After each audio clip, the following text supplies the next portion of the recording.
Hey y'all, hey, it's me, V, the Sepia Scholar. Haven't been on here for a minute, and we're going to go ahead and introduce ourselves. I hope this video finds you happy, blessed, and full of love. We've missed you. I missed the ladies that are on the panel as well. So before we jump into that, what book are we covering today, ladies?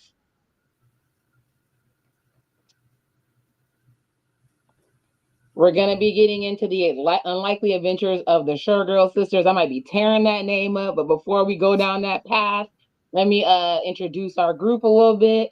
If you don't know how this started, we went on a what I guess it's a bucket list. Hi, Elsie. How you doing? We went on a bucket list trip with Karla. I don't want you. Don't know if you want me to say how old you were turning to Hawaii. Do you care? Don't say it. No, I don't. I don't. It was the big 40 and fine. She was turning 40 and fine. I'm already there. The rest of us are getting there. And we went on this trip to Hawaii and we had the most amazing spiritual trip. I still think about it to this day. We got to spend time together, bond, eat amazing fresh food curated by Deysi most of the time, hang out on the beach. And one of the things that we did, other than talking about our wonderful lives and children, all the things we had going on, was talk about books. So we decided to go ahead and jump on here and do that with you all. So, with that being said, I'm going to go ahead and have Karla introduce herself. Tell us a little bit about herself. Yeah, I'm Karla. I live in Arizona in the Phoenix area. And let's see, I'm a STEM professional. I work in engineering and construction. I travel a lot for work. I have two kids, and I'm a Jill of many trades. I have a lot of hobbies and a lot of passions. All right. Deysi? If I could get off mute, of course. My name is Deysi. I live in the Tucson area, so just a little bit south of Phoenix. It's still a very hot area, so I'll lump us all together. I'm also in the STEM profession, which is amazing because you don't get to see that many females in the STEM profession. So it's always wonderful to get just a cluster of us together and see what we get to talk about. But yeah, and I'm a mom of three. Awesome. Cindy? Hi, everyone. I'm Cindy. I'm also in the Phoenix area. And like Deysi, Karla, and V, I am also a STEM professional. I work for the electric utility.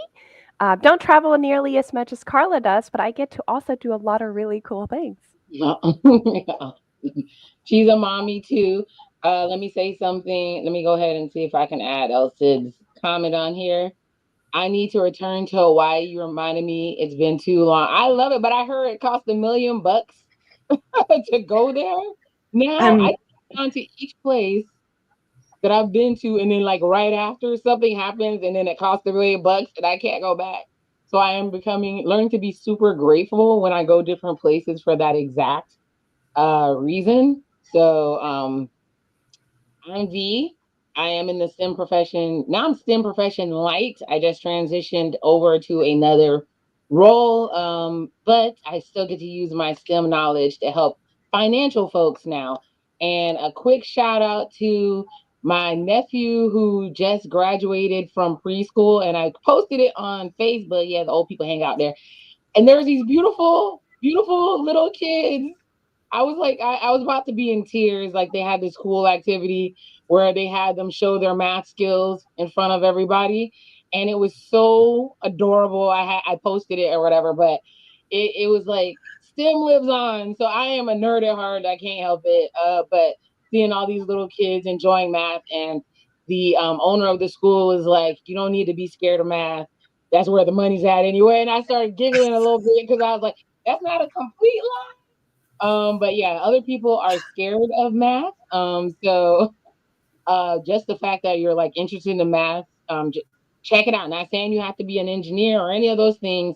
There's many other ways to use math. And before we get into the book, another thing I wanted to go ahead and put out there is that this live is sponsored by my book, You Don't Look Haitian. It came out last year, I think. And I've been on quite an adventure ever since. ever since. I go and do different things, different events, meet different people, and the one that had a lot of impact on me the last time I went around was there was this beauty queen. I forgot what title she has, but she has a very different sounding name. And she came up and she was almost in tears. Oh, did we lose Daisy? Oh, she's trying to come. Okay. Um, she was almost in tears because she said she had been bullied. Mine's a bullying awareness story, right? So she was almost in tears, and I think I posted the pictures of that too. But she really resonated, and there's a lot of kids who are of Haitian descent who resonate because people think that Haitians have a particular look, which is the wildest thing. It's an island. It's a Caribbean island. There's so many different people that come to islands and intermingle. So it's a nationality. It's a lifestyle too, but but that's most cultures, right? So, but I had a good time with that young lady with her how she enjoyed my book or whatever. So, with that being said, let's get into the book. Let's see if I'm even ready for this. The first thing it's been a minute since I've done a live for those of you guys who follow me, you know. But the Shergill sisters were super duper amazing. Um, it's written by, let me see, I might tear up this name, y'all. Balli Kaur Jaswal. Am I saying it right, Cindy? I think so. Yeah, Okay. that's how I would have pronounced it as well. Okay. So we read The Unlikely Adventures of the Shergill Sisters. I know that Cindy, you really raved about the erotic stories for Punjabi widows. Um, I haven't read that book yet. But based on the way that this lady writes, I'm really like thinking it's a great book because she reminds me of a British author that I enjoy. Her name is Sophie Kinsella. She does the Shopaholic series and all those other things. So I really, really dig her work, and this is what this young lady reminded me of. So let's get into the plot. You got know I like to read a summary. Let me see if I can find it of what the book is about. So it says, in her life affirming and witty family drama, The Unlikely Adventures of the Shergill Sisters, Balli Kaur Jaswal invites readers on an emotional journey as three estranged Punjabi sisters, Rajni, Jasmine, and Sharina, reunite to fulfill their late mother's dying wish to embark on a pilgrimage to the Golden Temple in Amritsar. Oh, Lord. Each sister grapples with her own challenges. I'm not gonna get into that because I'm gonna talk more about who they are, but that's basically what it's about. It says that it gives a image into the complexities of tradition and the modernity within immigrant communities. And it says she weaves a story that is both humorous and heart rending, reminding us that the last legacy of family and the importance of treasuring connections that endure beyond distance and disagreement. Can I read today or not? So let's talk about the characters. So we have the three sisters, right? We have Rajni. Let me switch this up. I think it's easier to see this way. What you think, ladies? All right, we have Rajni, Jasmine, and Sharina. Rajni is a school principal. She seems to be more of the uptight sister, the more one that's more about strict and following the mother's last wishes and rules, and she seems to have a tight hold on her other two sisters. We have Jasmine. She is basically a struggling actress. She's trying to get out there into the world and leave a legacy for herself. And Sharina, she's more, her identity is built around her new marriage and her husband and trying to get away from her old family and being accepted into a new family. Did you ladies want to add something to that? What do you think about the characters just overall? I would say the big thing for me is that there's a giant, well, not giant, but there's a big age gap Mm-hmm. Mm-hmm. between Rajni and the two other, Jasmine Yeah. and Sharina, right? So keeping that in mind, right? Because a lot of the times, I know it happened in our family, the oldest gets stuck sometimes with babysitting. the younger two, right? And having that parental role if you ever have a absentee parent. Um, so I don't necessarily think that Rajni wanted to be saddled with the whole like picture of her dictating to her younger sisters. I'm sure she wanted to be a kid herself. But with what was happening in their lives at that time, right, it gets a little different. So just wanted to make that big difference because even now, I have a big age gap between my second and my third child, and sometimes I'm just like, why are you acting like a 4-year old?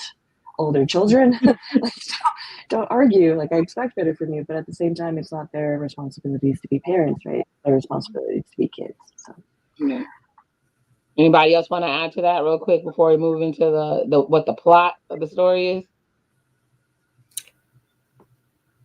Oh, Yeah, I I wanted. think it was a good job. You did a good Okay, job. okay. So what's the plot? So it's basically three sisters who don't get along after their mother passed. Well, they didn't get along in the first place, but after their mother basically passes of cancer, um, her dying wish is for them to go on a journey together to basically rebuild the relationship to go scatter her ashes. And they go, well, I think Sharina lived in Australia, right? And then the other two sisters lived in Britain, in the UK. So when I was reading the story, I forgot which sister forgot what day the flight was, like It was just me. complete. It was Yeah, just me. Jasmine. That was like a really, really, that was an insight into her character. Like even when it's like whatever could go wrong would go wrong for her, Mhm. but she would find quirky ways to get around it. Like I said, we're gonna jump around because I haven't done this in a while, but even the craziness with the when she took out that fish and it got put on social media, what is that emotional support anxious fish that was worth like $25,000, and like it's like whatever could go wrong for her would go wrong. So her forgetting that there was even a trip, and then like Rajni giving her a hard time to be on time and being the one to remember when the trip was and how everything was supposed to happen. I really, really like I felt the different roles and I felt the different frustrations of the sisters. And then Sharina, she just seemed to be her whole plot, like she spent a lot of time with her husband, and her only escape was her job. And if you guys remember what happened with her job and what she had to do, as we get to speak into it a little bit deeper, I felt like the plot of them having to leave their lives. Oh, I skipped also Rajni finding out that her son was in a May December relationship, and the lady was not that she was even that much older. She was older. She was young enough to have a baby, but that she was pregnant, and the fact that she was trying to fight to see if she could handle that. Rajni was like the Olivia Pope of the family. She was always trying to handle some crazy situation and fix it. So, like I said, them going on the adventure, going the transition from the British culture slash Australian culture to the Indian culture, them going to the different sites, it really felt like you were going to the different places.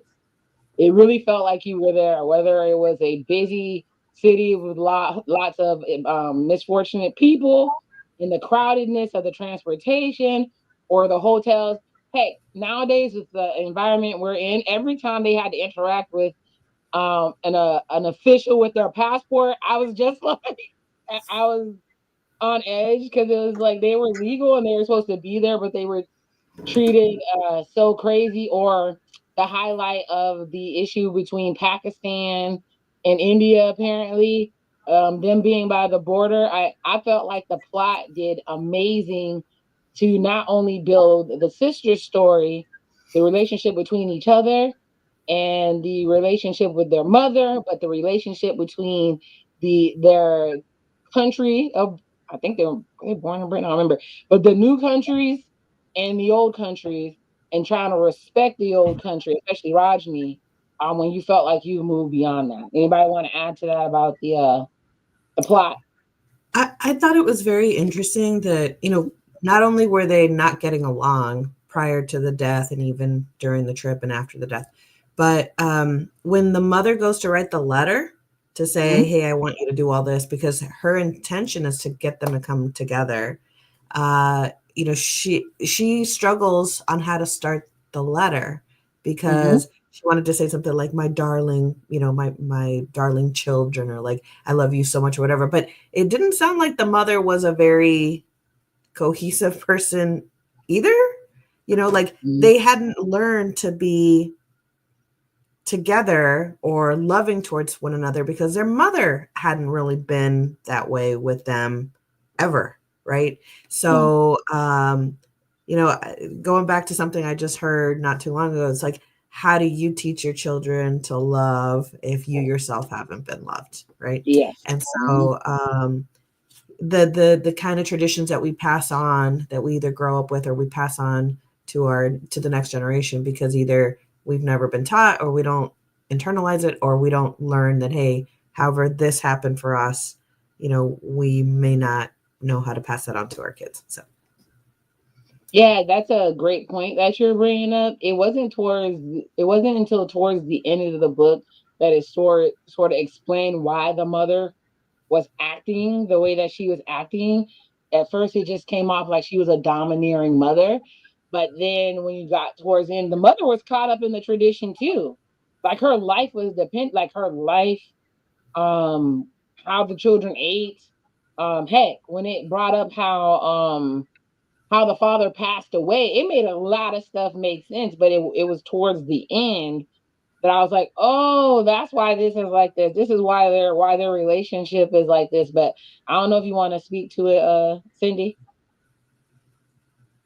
Yeah, I think the plot really came together, as you mentioned, be kind of a little bit towards the end, where you have the family, the Shergill family, essentially host the older brother of the dad, Mm-hmm. and all being stuck in the old country, coming to a new country, and just seeing the um, differences in culture, essentially just is shock, right?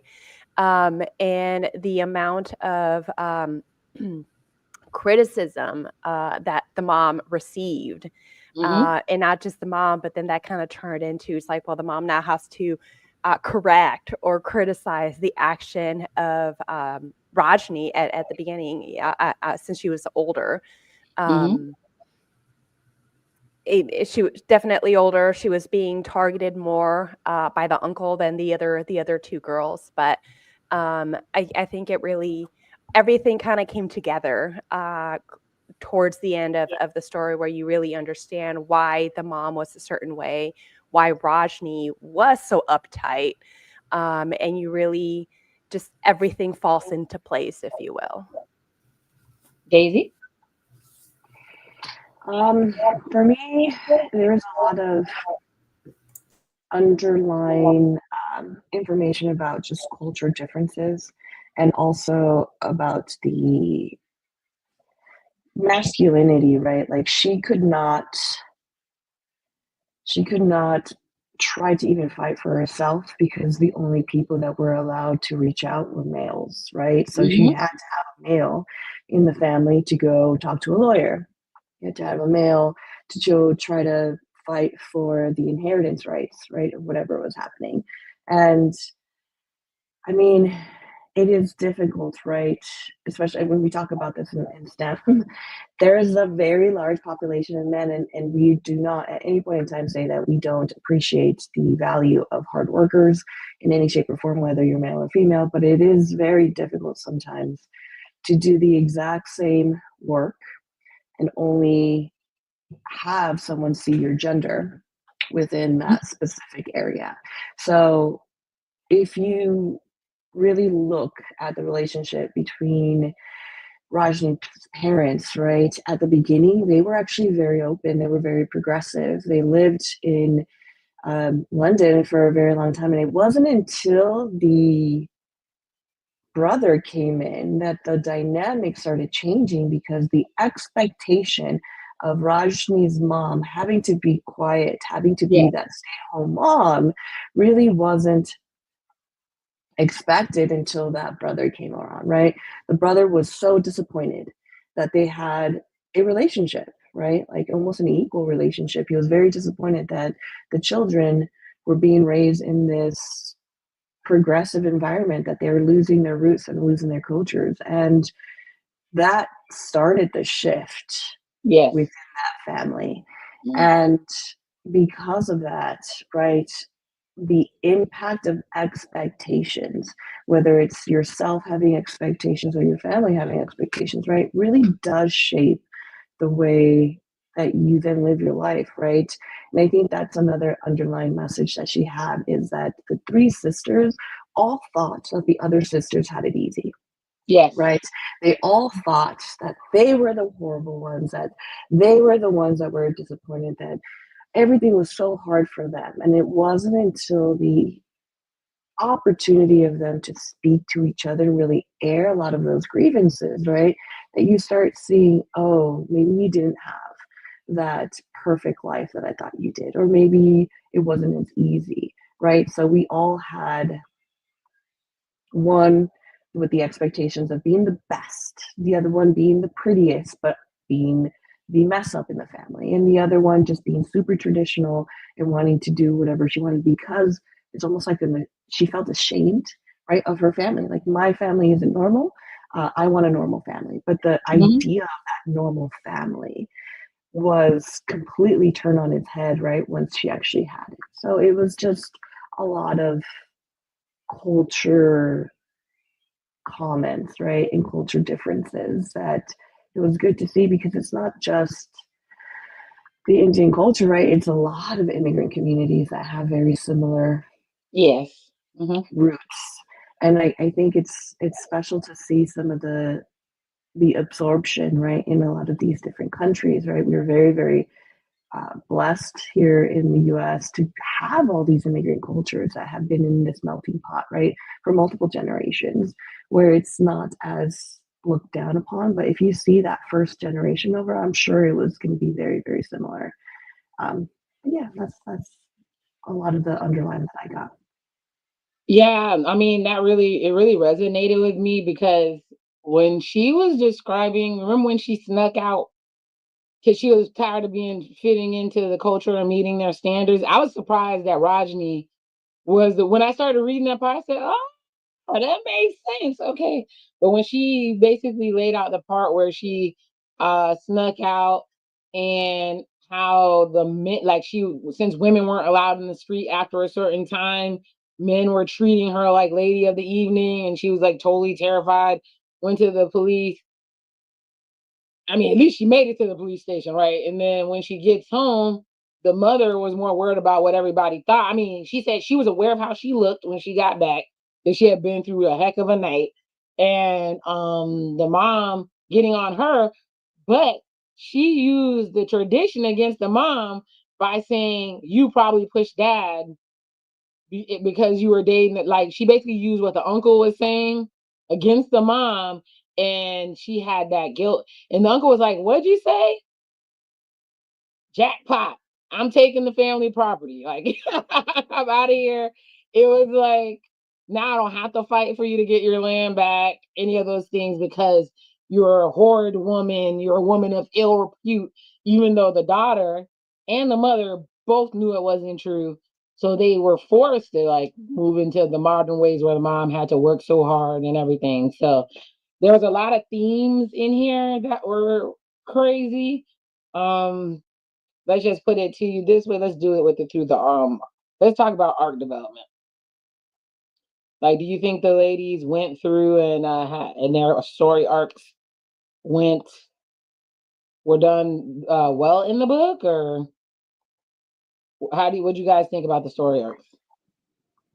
Yeah, definitely. For me, it was key, right, that you saw them all being selfish Mhm. and then eventually coming together, right, and really working for each other. Um, and it's about the family you choose. Yes, they were born, yes, together, right? They are sisters, but they chose to stick with each other, right? They're having a horrible time. They were at each other's throats most of the time, and the experiences didn't get better. But at the end, they chose each other, right, to really come together. Um, and I do think that it developed, right? They all went through their own personal growth. They all had some pretty awful things kind of happen to them throughout the course of this piece. Um, I don't know if they believed in any God, but hopefully they were so one of the gods was looking out for them because they could have turned out so horrible for all of them, right? There was a lot of things.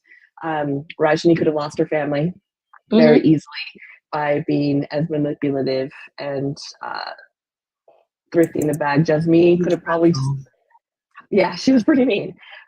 Jasmine would have never made it back to the UK, right? She could have very easily been thrown into a jail. Yeah, I And gotta then say she was really stuck in that prison, boy. Yeah. and with Sharina, she probably, I mean, it depends on what happens with the medical professionals over there.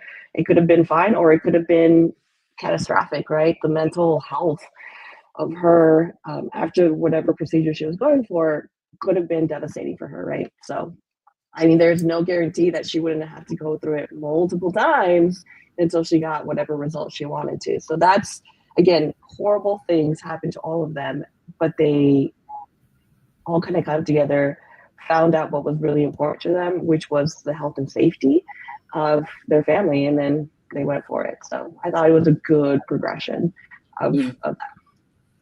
I couldn't get over Sharina's situation. Yes. Oh. I Trigger warning, real quick. You can talk about it, but I'm just doing a trigger warning. Anybody that's watching, we're about to talk about a really serious subject. Yeah. So yeah. I didn't even know. I mean, I didn't even know that this was a thing, right? That Yeah. you would undead your unborn child, depending Send on it to the the baby graveyard is what they say. yeah, okay, yeah, depending on the gender, right? Because they don't want girls, and I couldn't believe that this woman would even entertain this. I couldn't believe that this woman would accept the abuse that she was undergoing from her mother-in-law, and then of course, like her husband was going along with it. I just couldn't believe that she would put these people before herself. I couldn't believe that she made it all the way to the clinic. All of it. And then I was just so upset that the other two were so wrapped up in their own misery and their own circumstance that I mean, it was very clear. Obviously, I mean, we're reading, right? But that there was something horribly wrong happening there. And it was very clear that she was pregnant from the beginning. And I'm like, how did, and it wasn't until it all clicked for them right before. And I'm like, okay, I get the whole like building up and the drama and whatnot. But I was so mad. I was so mad. And I mean, I did some research, right? And this was very prevalent way back when, and it was outlawed, but they suspect that it still happens. I mean, and of course, like we'd read Invisible Women, right? And there was that whole section about the crimes on women in India that are still happening to this day. And I was so angry. I was so angry. And I mean, this is like I don't know. I just couldn't get over this whole thing. And it was a great resolution and whatnot. But I was like, I felt like there should have been some more repercussions for the mother-in-law and the ex-husband. Wasn't there a couple inside that clinic when they went and stormed in? Yeah, There was. It was a regular clinic. They were doing it on the side, and then what it didn't help was because the doctor was in good with the in-laws. That is why they were, because I'm telling you, I really appreciated how the sisters were fighting to get back there. Like, I don't know if I would have even went that hard. So they really loved their sister. That was one of the things that showed me how much they really loved, even though they were negligent and they weren't paying attention to what was really going on. But it was a regular clinic, and the fact that the doctor knew the in-laws or whatever, that made him additionally fight enough to threaten the nurse to say she would lose her job if she let them get past. So he was gonna do it whether Sharina wanted to or not. But speaking to you being shocked, Karla, I'm not shocked because when I went to maybe I shouldn't say what school I was at, I met a gentleman who was of Asian descent. He was one of the older brothers, and he was saying that he couldn't get married till his younger siblings got married, right? And so I was intrigued. We would like have talks or whatever, and he was saying that um he had a bunch of brothers and they had the same exact thing going on where he was from that they had in India, where the girls were not wanted. So there was too many guys, and the two younger ones had to find, I mean, he had to find a wife first before they would let the younger ones find a wife. And he said that either people fled when they did that thing with the girls. So there was a bunch of girls, but they had went to different countries and found autonomy and found independence, and were like now they were a hot commodity because they had gotten rid of all the girls. So they couldn't find anybody to settle down with. And that is happening in China, India, somewhat in Japan, and in Korea. So it happened way more than in our mind, we're blown. We're like, oh, baby is healthy, everybody's good, everybody skips off. But in other cultures, like that's a thing. Like he could not find anybody to marry, so everybody almost like 10 things I hate about you. That's a totally random, but he couldn't do what he needed to do. His siblings couldn't marry who they want to marry until they found somebody for him. And there was just not enough girls. They were off in school, they were off abroad, and yeah. So that's a thing. I mean, there's also, a lot of that is driven by like inheritance laws, right? Yeah. Only men were allowed to inherit. And so why, especially when you look at China, right, with the single child birth restriction, why would you have a child who would be married off, right? Mhm. Your line would stop, right? You couldn't have them possibly inherit your stuff versus a man.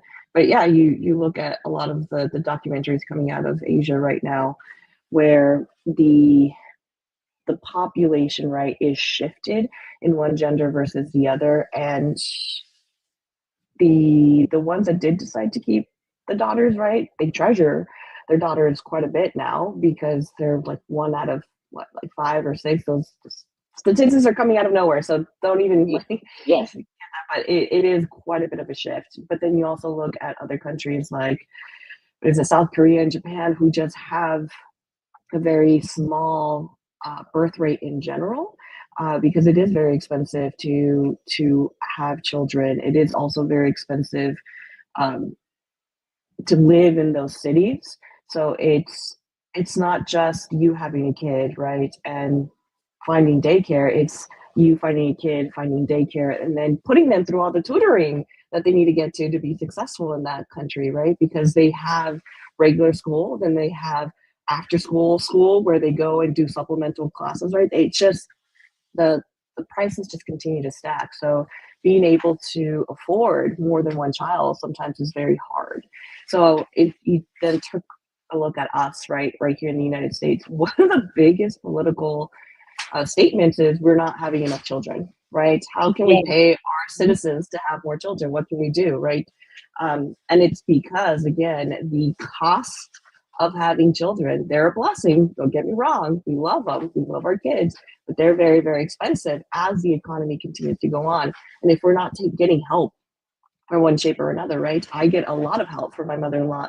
Thank God for her. She's fantastic. But that would be I have 3 kids. Putting them in after school activities would be thousands of dollars.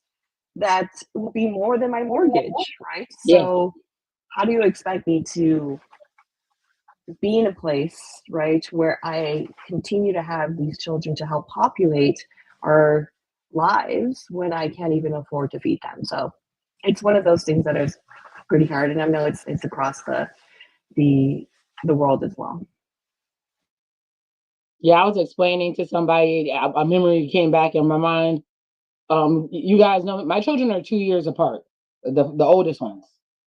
And I took them to daycare. Some daycares took pity on me, actually. It was the lower amount or whatever, but when the two of them were like daycare age, I was spending pretty much. I remember one time I went to go pay the daycare, And the lady was like, "Your daycare a week is my car note. How are you doing it?" And I was like, "I don't even know. I don't even know." But I knew that I had to work because I had to pay my dues, like meaning to move up to progress. And so I had to make a choice to be cash poor in order to move ahead in my career. So my kids um had to go to daycare. And I remember there used to be like people, it was weird once they found out I had kids, they'd be like, "Where are your kids? Where are your kids?" I'm like, one day I was like, "They're in the parking lot waiting for me to get done with my shift." Like, what the hell are you talking about? Like, what are you talking about? They're at daycare. What the hell? Like that overly priced ass daycare.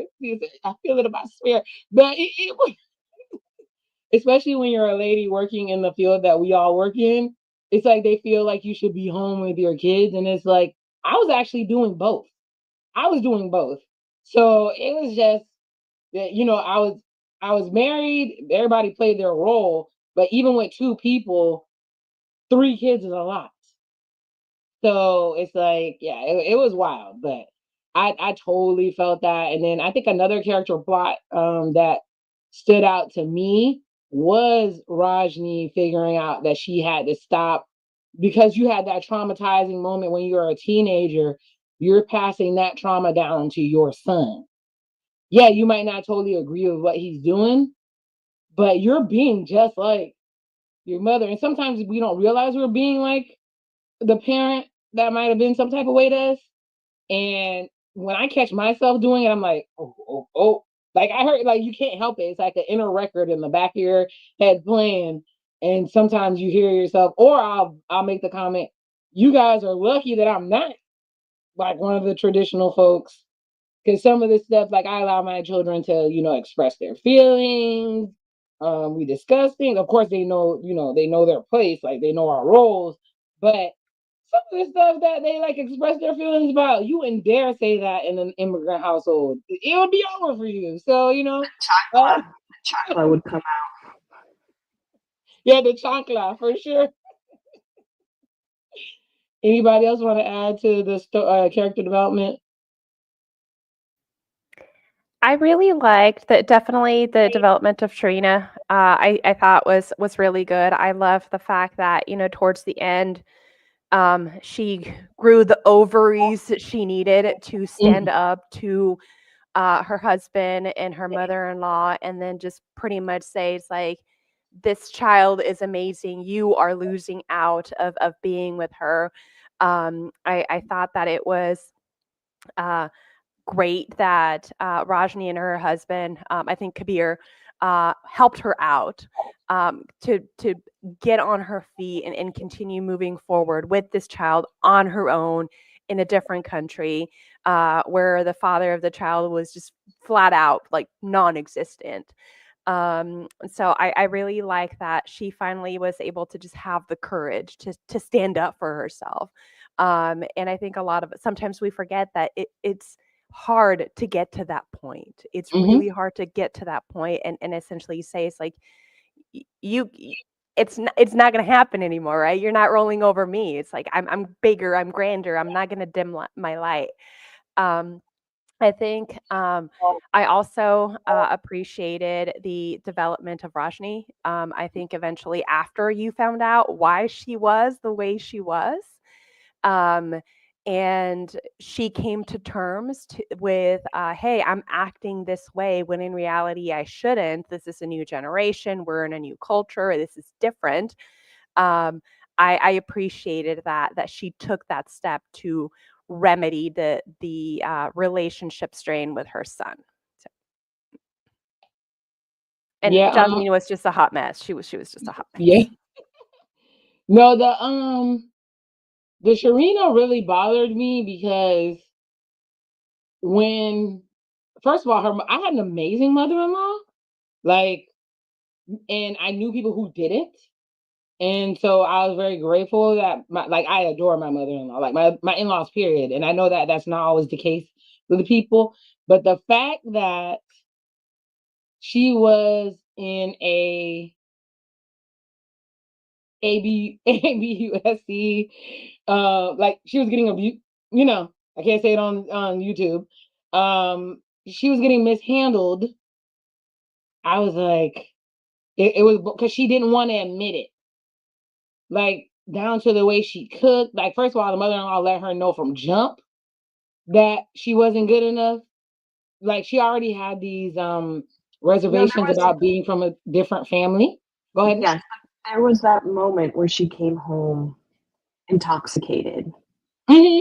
the cab driver helped her because she was gonna pretty much fall on her face. And that moment of indiscretion, I'm gonna make bunny quotes, indiscretion with another man putting his hands on her derailed that relationship completely. I think so, but I think she never thought she was good enough anyway. So she just needed a reason. And the fact that she had to like tiptoe around this lady all the time, like she basically was in a marriage with what's his name? Sahaj and the mother. Um Well, it wouldn't have mattered which mm, woman he married, right? mhm, yeah.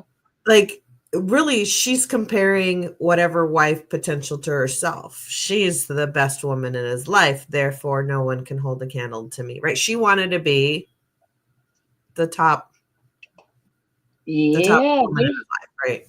She was the one, yeah. yeah.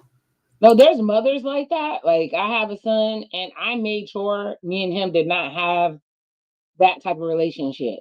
Like we have the type of relationship that he can come home and we can have yeah, I can be there for him emotionally. We can have intellectual conversations. All the things. I'm actually very proud of how emotionally intelligent my son is. It shocks me sometimes because it's like you don't know what they pick up.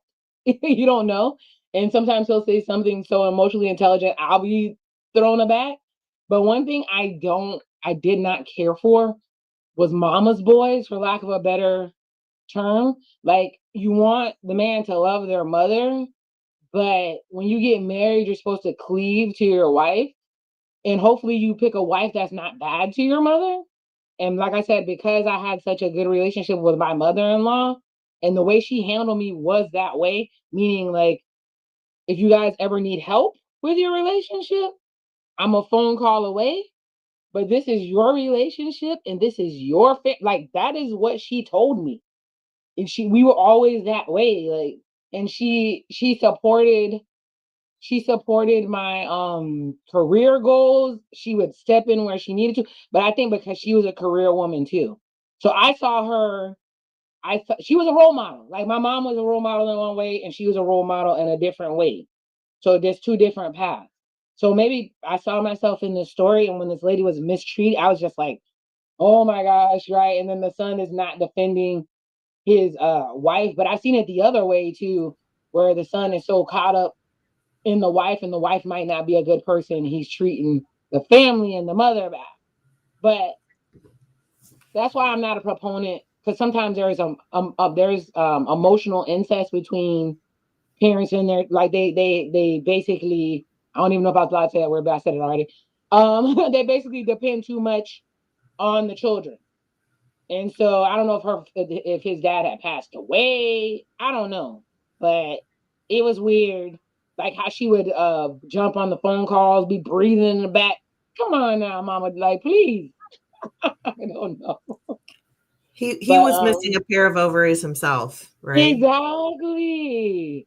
And how they were like watching her, like when she got her ultrasound, when she got that call in the car, and the doctor was like, "Oh, little girl, this, da, da, da." And then the next That's man, I under would have dropped it. yeah, confidentiality. Like, which doctor do you know would call and do all that? No, no, no. They leave very discreet messages. Like, I don't think Australia's doctors would have anything like an issue. I think that was dramatized, like Yeah, I 100%. think that was Like, that would weird. That was not never weird. happen in real life. Unless she's Yeah, going to a family doctor that I is have. in on I the think whole so. thing, I think right? so. But do you Sure. think Paying the more for family doctor would money. have told? The family doctor would have already told them it was a girl. Yeah, correct. That's That's what what I made would. me think something wasn't right. But hey, what's her name? Bobby. We're rocking with you, Bobby. Whatever you wrote, but yeah, you have to have some drama. The story had to be moved along in some type of way. Oh, So I let's have do great a quick news. little. TV with me Sorry, because again. my husband hates watching TV with me. I'm like, that's not realistic. And he's Yeah. like, there has to be drama, Daisy. I'm like, but why would they do this? This is so dumb. He's like, somehow drama needs to happen, Daisy. They need to have a catalyst. I was like, fine, whatever. It's not real life, whatever. Yeah. Yes. So You know what you just reminded me of? I'm about to derail it a little bit. I sat on Friday night and watched Squid Game, and at some point I wanted them to drop kick that baby. I was sick of that baby. Let me tell you, and not because it was a baby. Did you guys not see how that baby looked? Did you guys zoom in on the baby's face? I don't watch Squid Games. I like rom-coms. The baby looked like what's his name, Megan or whatever, that robot baby. The baby, I think they had a CGI baby, and so every time it would cry or it would move, it was like nightmare fuel. So how do you want to save something that's like spooky? I get it. Okay, I'll get back. So let's do the a quick commercial. Give these people a little something.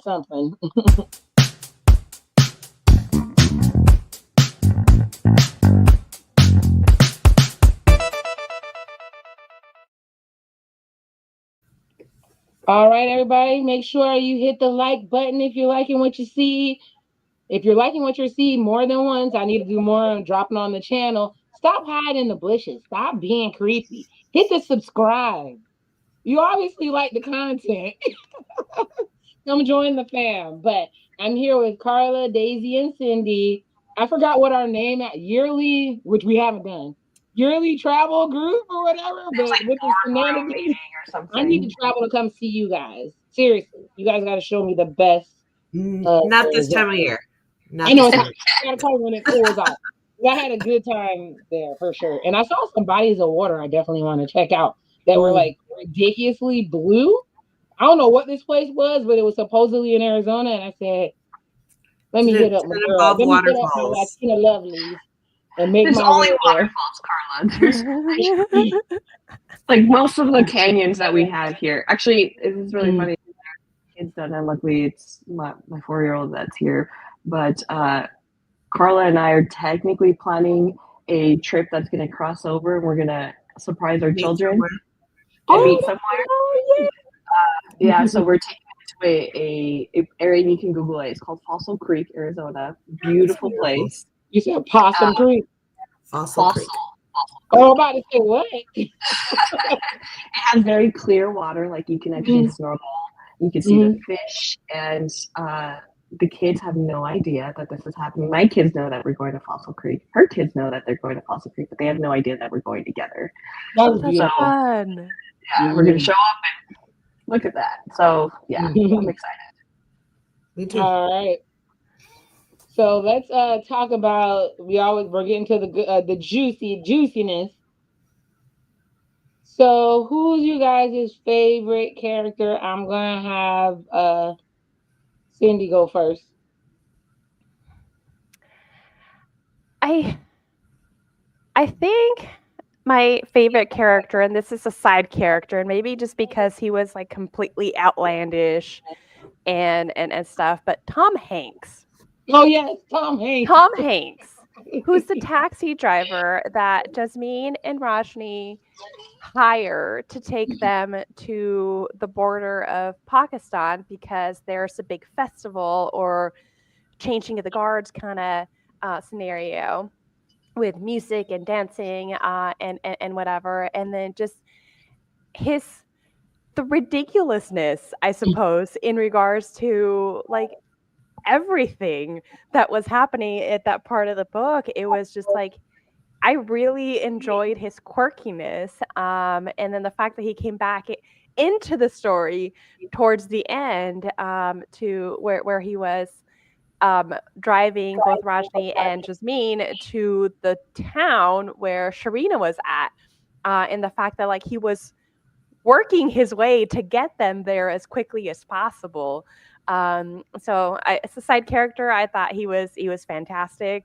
I really enjoyed the humor behind it. Yeah, so he was definitely, if we were talking about main character wise, I don't know if I like any of the sisters more than the other. I think I really like the, um, towards the end, how you see how strong the mom is, their mom. Hmm. It's a Yes. very, very strong woman. And how hard she had to work to ensure that her kids had the basics. Hmm. So and also I just love the fact that she came up with this trip for them to come together and spend, force them to spend time together. Yeah, there we go. That's it. No, I thought Tom Hanks was funny. Tom Hanks was scary at first because I'm like, is he about to kidnap these people? But then for him to ride along, he reminds me of the drivers that they have in Jamaica. Like once you get a good one, you just keep keep your driver because they know you trust them and they give you a card or whatever, whatever, and they take you wherever you want to go.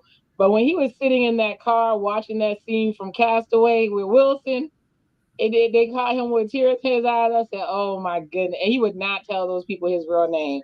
So I enjoy Tom Hanks as well. So, Carla. I would probably say, I mean, it was really hard for me to pick anyone, but probably Rajni. As the eldest, she kind of kept the trip on track, right? Made sure that her sisters showed up and like did this thing. So she was the one that actually, I think, fought the hardest to keep them on to have this adventure. And stuff happened to her, right? Like she was shaped by situations that happened to her in her youth, which, yeah, some of that was her own choice making, but like, I don't know, she had to learn to be mature and responsible and get her life together fairly quickly. She didn't have a whole lot of wiggle room to, be a ship without a rudder like her middle sister, right? Mhm.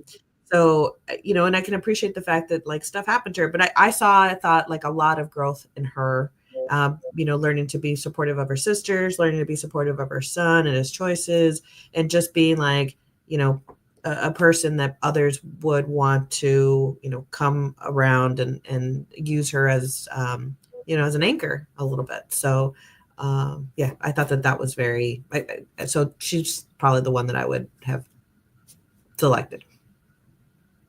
Daisy.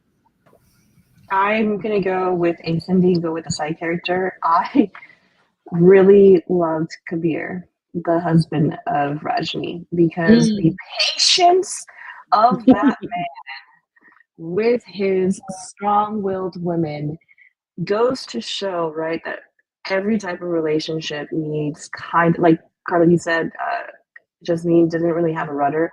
I think Kabir was Rajni's rudder, right? Like really kept her grounded. He even was the first to know that their son was having a kid, right? Like she's like, "How dare you know and not have this?" He is the pacifist, right, in that relationship, but at the same time helped shape her and help her come to terms like do we really need to do this, like is that like he was the moral compass in that relationship. I do think like you mentioned, right, Rajni did get shaped by the choices that she made as a teenager, but who doesn't make bad choices at like 13, 14? Because that's how old she was. She was like 14, 15 when all of this happened to her. And let's be real, man, your cerebral cortex is not fully developed at that time. So you're making dumb choices. Um, but he was able to kind of bring her back, and it kind of wanted and saw, right, the acceptance, right, that he brought not only to Rajni and her character, but also to their son, right, and his choices, and really kind of put her into like a harbor and kind of helped her accept some of that piece. So I thought it was really awesome to see the partnership, right, between those two and see what a healthy relationship can really look like in this book specifically, because Yeah. oh my God, they were all over the place. The other thing, though, that I do want to mention is that I think the biggest transformation for a character, though, was Jasmine Yeah. because of how she saw herself, right? She saw herself as this, I don't know, maybe like liability. She knew she was a mess up. She knew, but she always blamed other people for it, right? She never took responsibility for her own actions. She always thought someone else was causing this for her. And towards the end, I feel like she started reflecting on herself and saying, maybe I should take more responsibility for my own life. And she made better choices, right? She chose to go save her sister instead of going to an interview, right? Yeah. She chose to be a good human versus her own selfish desires to be quote unquote popular, right? And I think some of those choices showed her humanity and really allowed her to get that job that she had and was able to tap into some of those feelings because she became less selfish and more like emotionally available. Awesome. For me, you guys kind of covered all the bases, but for me, I'm gonna show Jasmine some love because she just wanted to be a star, baby. I enjoyed her being like you said, she fumbled. She knew she was a mess. She would forget things. I think each sister kind of represented me at different points in my life. Not that I want to be a star or anything, but like things like Rajni is the older sister in me, right? Trying to live up to certain things, stay within the straight and narrow, meet cultural norms and everything. And I think Sharina had a little bit of that too by wanting to have a quote unquote normal family, fit into a marriage, do those type of things. And when Jasmine was just going for it, trying to leave a legacy. So I felt like they were different parts of my personality, but I think that Jasmine brought a lot of comedic relief to the situation that the book needed. So I'm gonna give Jasmine a shout out and say that's my favorite character. So she brought some humor to the situation. And now I know you guys is a lot of you guys' favorite parts. It's time for you to go ahead and rip them up. Who was the worst character? Cindy? So Carla and I have talked about this before, and I think that both her and I are going to agree. Sehaj, Mm-hmm. the husband, Sharina's husband, hands down, the worst character. He was just so passive in the mistreatment of his wife. Um, Everything his mother said was, golden. He was so stuck in these traditions, even though, they're living in a completely different country, a different culture, different traditions. And he was just so stuck with how it was done in the old country and his refusal to stand up to the woman he married, the woman he was supposed to love. Between him and I think his mother are definitely the worst characters of the story. Mm. Anybody else have a different choice? No. Okay. I thought the same. As I was sitting here, I actually finished the book because life has been wild. I finished the book yesterday, so it's very fresh in my mind because I started it before. Then, like we were talking about before, Carla, life started lifing, and then I went back, and my library's probably like, "Why does she keep renewing this thing?" But so I would like take it in chunks or whatever. But towards the end, Sehaj just made me like he just made me angry. I was just when you get married, you're supposed to be supporting each other. And like he went along with whatever, not only did he go along with whatever his mother said, even to the point where he would stay at work so he wouldn't have to deal with them arguing. Um, he let the mother bully his wife. He agreed. You have a daughter out there, and you didn't even. I think what touched me at the end, she said at first she felt some type of way because he didn't fight for their marriage or fight to see the daughter, but then she realized that's how it was meant to be. He probably moved on to go get a whole nother different wife, and Trina's probably the villain in their story or whatever.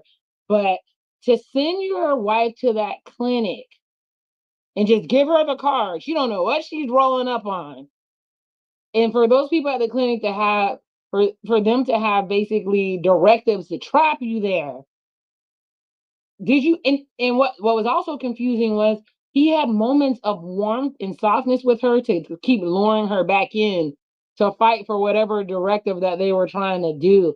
So he seemed to be like the biggest manipulator. So yeah, him and his little rusty mama, they were the worst characters for me.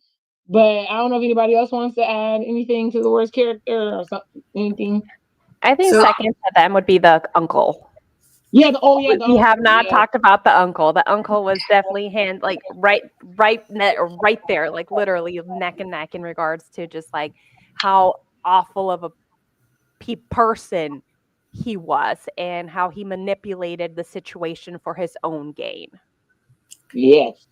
but I think honestly, this is exactly what happens when you are in a situation of power or you have more power than others around you, right? And the culture just fosters this, that like you want to stay in power, you don't want to lose that power, you want to get up over someone else. This is just the way things are rigged. Like when you think about some of the greatest crimes that humans have perpetuated on other humans, right? The Holocaust, whatever, where we've seen genocides. It's like how, it's like there was a mastermind or there were some masterminds, but they weren't the ones actually doing it, right? That they were directing and guiding other humans to do this. And it's like, Yeah. how did they get normal people to do this kind of awful behavior, right?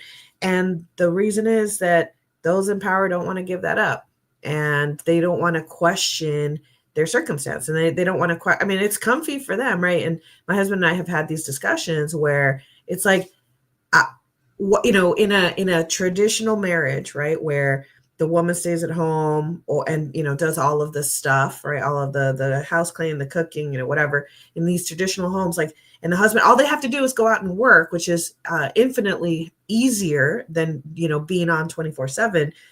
Why would a guy want to give that up? Why would he come home and be like, no, I don't want someone to wait on me hand and foot? It's like, they are conditioned to want this. I'm like, I would want that. I would want to come home from work and someone wait on me hand and foot, right? Once upon a time, I said, I don't need a husband. I need another wife, right? I need a wife to come and take care of me. So, but no, it's in their best interest to stay in power and to keep that, and to, it's awful. It's awful. And it's not until people start questioning that. And I would say I despise the mother more than Sahaj, because she had her, imagine what she would have started off as a little girl, and she was conditioned this way. Yep. And it's like at no time, I don't know, she was, while she was the mastermind, right, she was doing this to keep her son in this I don't know. I yes, the two of them, but absolutely the mother more so, because as another woman, she should have been the one to sympathize with her daughter-in-law and to just say, this isn't right, like women being worse to women than they are to men, that kind of thing. I don't know. That whole situation, terrible, just terrible. Daisy? I want to go back to the uncle because his disdain for their life in London was so sad, right? Like it was like, oh, you thought you were going to have a better life over here, but look, you're just doing a minimum wage job. And he was so mean to them about their choices, but they decided to leave and have a better life in a different country, right? Because of, I don't know if it's economical challenges, right, that they had in India. But sometimes, you see this a lot with a lot of the immigrants, right, coming in from South America into the United States, right? It is easier and more beneficial financially for them to be a landscaper, for them to do just basic things, right? Whether it's working in the fields or doing this, because they're going to get paid more here than they were getting paid in their original country, right? And so they're able to send money back. They're able to sustain a family back there. But again, let's pretend that they were doctors over there. Let's pretend that they're engineers, right? There's a lot of areas where your certifications from a different country would not be accepted, right? Within the chosen country of immigration, right? So there are plenty of even shows that rip on this, right? I was watching The Big Bang Theory the other day, and there was a janitor line cook and the main genius, which is Sheldon Cooper, on a physics panel. And the last question that the genius physics panel, Sheldon, couldn't answer, and the janitor was like, "Oh, this is the answer." And he's like, "How do you know this?" I was like, "I was a Russian physicist, nuclear physicist in my country, but I'm a janitor here." Right? Mhm. So like there's so many different things, right, that leave you away from your original country as an immigrant, but your certifications don't come over. So you just choose a job that would allow you to make a better life for yourself, make a better life for your children. And for him to come in and just show disdain on the choices of that family, and that's what really kind of sparked a lot of that, was Because crazy. he saw it as a threat to his own way of life. 100%, right? You know? And that was the main reason. I think he was doing poorly in India, right? He lost his land, but the Yeah. younger brother still had his, and so he reclaimed that land to then become a landowner all over again. So I mean, there's like you mentioned, right? There's underlying issues of why he wanted to stay in power, but it was just selfish greed, selfish greed. That was just sad to see him destroy a family for it, right? Yeah, those are yeah, I like I said, I agree that the uncle was yes, he was incredibly bad. But I'm gonna give a special shout out to the airport security, and the hotel clerk, and the several different people who were using their authority to make their trip as miserable as possible. But no, those are all good choices for when they were a character in and of itself. Like I said, when that man took their passport and told me I need to hold it for an hour, I said, "You lying to me?" I would have sat right in that lobby with my passport until that bell was done. So it was crazy. So let's yes. So let's get real about the book overall. So what do you think about the book? But before I'm gonna go, and then I'm gonna have you guys go, and then I'm gonna give my rating. Or would you guys like me to give my rating first? Doesn't matter. Okay. Okay. Overall, I think that this book was. I really enjoyed the book. I don't know. It gave me. I don't want to. I want to say Lifetime, but not in a bad way. Because if you remember Lifetime in the '90s, they had these really intricate stories where a woman triumphed over their situation. And sometimes it would even go like, say, for instance, not trying to be funny, but she would be in a bad relationship. She would take the husband out, but the movie would be hours long because they would go through the whole court case where she gets free at the end and she ends up with a new husband. Like that book was giving me that. So I really enjoy. I could listen to it multiple times. There's not many books that are like that. Um, do I think it's a classic? I'm gonna go ahead and give my rating now. I'm gonna give it 3 out of 5 Smarties, which for me is really, really good. You guys know what I think of 4 is. So you guys have known my book taste so far to know what I think a 4 is. So for it to get a 3, I hate to beat. I know this author wants to hunt us down and beat us with a stick. Anything's better than Small Time Big Magic or whatever the heck the name of that first book we did. But but no, I genuinely enjoyed this book. I think I may have enjoyed this book better than the Henna Artist, or they may be on the same level. And it's not because of the culture, because I go up for Indian culture. I love it. Asian culture too. I just showed my daughter like the Joy Luck Club and she loved it. So I like these type of stories where you see how people get from where they started to the end and like seeing how the family dynamics work. So I really enjoyed this book. So Carla? Um, I didn't love it. Okay. I just couldn't get over. I mean, it's a book that makes you think. I was just so shocked, and usually like I like to go on walks and listen to audiobooks, and most of the time like I'm picturing it as I walk, so it's like I'm watching a movie, and it was like Mhm. a horror show for me, and I do not like horror movies at all. So, and I would have said that The Henna Artist was better.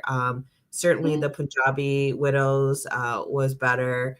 There is, I like books that make me think, but there's got to be more of an entertainment value for me. So I don't know. I guess I would have also given it a 3V. But with yours being a 3 and being so solid, maybe I'd give it a 2.5. I'm good with you. I struggled with that a little bit. I did struggle with that a little bit. I just think so. Remember when we reviewed Better Than I Know Myself? So I'm used to books that have dark themes, and I thought the book was using. I think she was almost hiding a lot of views within the story, like when they went to the protest and everything. You know what I'm saying? So I feel like a lot of views were being hidden in the story. But Okay. yeah. All right. Cindy? So this was my recommendation. I really liked. So I don't have any sisters. So I really like this story because it just showed the development, the continuation and repair of relationship with sisters. So the sisterhood aspect. I also liked how, yes, there was challenges with the sister, but at the end, the issues, the misunderstandings, the misconceptions got resolved, and there was that forgiveness across the board, not just with each other, but with themselves as well. So I really enjoyed that. I've listened to this book multiple times already. I agree with V and Karla. So my rating would be between like a 2.5, 3. I think on Storygraph I ended up rating this one a 3. But for the most part, all of the books that I listen to that I read end up being a 3 unless it's like really, really terrible or just absolutely phenomenal. And I just that's so middle ground. That's kind of where it landed. I agree with Karla. I think the Punjabi Widows was definitely better. That was actually the first book of this author that I listened to from Karla's recommendation. But overall, I thought the book was entertaining. Yes, it made you think. In some cases, it made you angry based on what was happening. And there were many times that I chuckled based on the humor that the author inserted into the stories. Deysi? I would have to agree. Definitely in the middle camp. You guys know my preference. I like to escape from things. Not that having deep thoughts, right, isn't a bad thing. I love the fact that she did bring in a lot of social and economic topics, right, for us to take a look at. And like you mentioned, Karla, right before this, we read the Invisible Women, which was just simmer anger to a lot more anger to like raging anger. But overall, right, this was very human, right? The fact that we are not aware of the different expectations around the cultures and kind of gets us aware of what's around in life and really kind of take a look around me and really feel blessed, right, of whatever I choose to have, whether it's my career, whether it's my children, the family, whatever struggles I have. It's definitely not anything compared to some of the struggles, right, that are out in the world. So it definitely allows me to take some time and really look around and appreciate what I do have around me, to use my words and try to make things better, right? So like Karla mentioned, right, having conversations with your significant other. And if there's something that is really bugging you, right, instead of bottling it up, really taking the opportunity to share that and trusting in that other person, right, that loves you, to make it better themselves as well, and really holding yourself and your family accountable for it. So I did love that particular piece of seeing relationships through someone else's eyes, whether it's the family relationship or the spousal relationship. But having that opportunity to really reflect is great. And I do that often.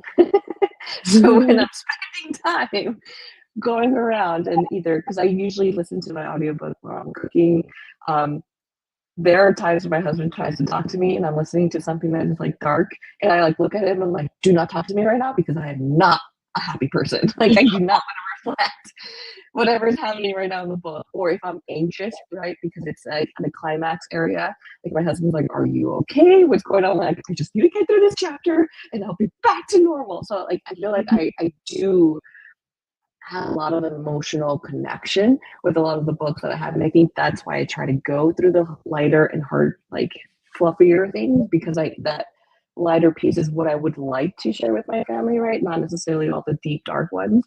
But again, it's good to have moments of reflection. So I would say 3 as well, mostly because, again, I've definitely seen some better books, but it was such a fast read, right? Or listen to. It wasn't a big book. It had some good topics. It kind of didn't make you simmer in a lot of that rage that other books have made me simmer in. So, yeah, overall, I think it was definitely something I would recommend to someone to read if they want something quick. And something that they would appreciate, right, for clarity within culture and other aspects. Yeah, it was super insightful. I learned a lot of things. So with that being said, we're towards the end, ladies. We made it. We made it. It was a lot. It was a lot. So let's do our outros and our closing words, basically. And we're gonna go into our lives, which are hopefully not as crazy as these people's lives. But I'll start with Deysi. Any closing words? Enjoy your lives. Read whatever you want to read, and be the best person that you can be, because you never know when life is short, when unexpected rain clouds come in and give you unexpected times. So if you're currently in a happy spot, enjoy it. And if currently you are in a dark spot, just know that rain clouds usually get pushed away with some wind, and there's some light at the end of that tunnel. So keep up being human and keep up trying to live the best life that you can. Because again, there's a lot of horrible things out there in the world, and we're very, very lucky to be surviving as we are. Yeah. Cindy? I agree with Deysi. Be kind to each other. Remember that, some us moms as parents are raising the next generation, and let's do so in a way that allows them to remain empathetic and kind to all folks, regardless of how they may identify. Be kind to each other. Read a couple books because they're just fun, and spread what you learn in that process.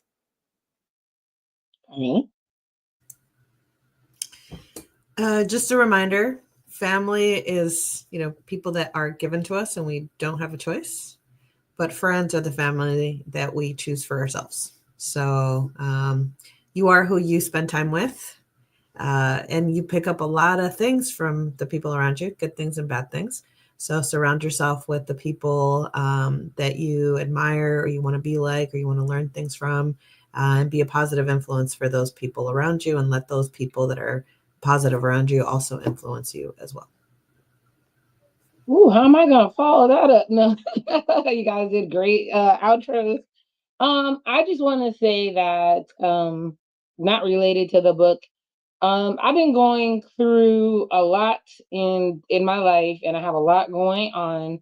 And the fact that you 3 ladies even jumped on here to do this with me was very needed and is always very special to me.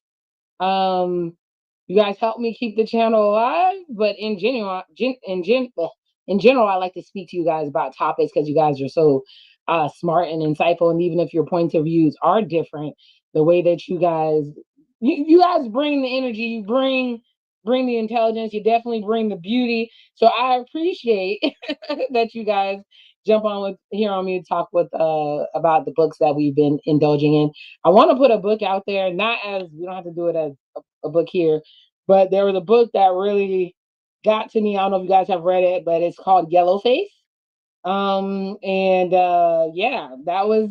You see, you read it, Cindy? I did. You recommended it and I jumped on it and I have so many feelings about Yeah, that. so Oh my that book was God. yeah. So you can chat with me about it if you would like. I did read it when you said it. I just didn't say anything about it. But yeah, Yellowface is really good. But I want everybody to just make sure that they're happy, blessed, loved. This world has lost its ever loving mind, and I live every day like it's my last. And I indulge in people who I enjoy being with and enjoy exchanging energy with. There's a lot of crazy. there's a lot of negativity in the world. You want to see the most horrendous place on the planet? Go to somebody's comment section. It's like the way that people. If this is the way that people really think, it is nightmare fuel. So I spend, like I said, I spend time with people that I enjoy. I spend time with my family. And it has had me rethink a lot of my approach to things, me being open to lots of new experiences, all those things. So I guess that kind of would make me the Rajani of the situation. I was more strict before, but now I'm more open. But I wanted to say thanks for everybody that joined us, everybody that dropped in to leave a comment. Elsid, you're my girl. You support everything that I do. I support everything that you do.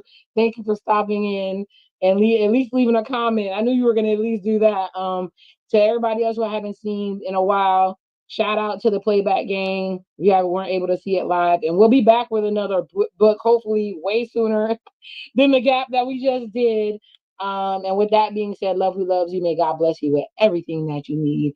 And the Sepia Scholar and her beautiful Latinas are out.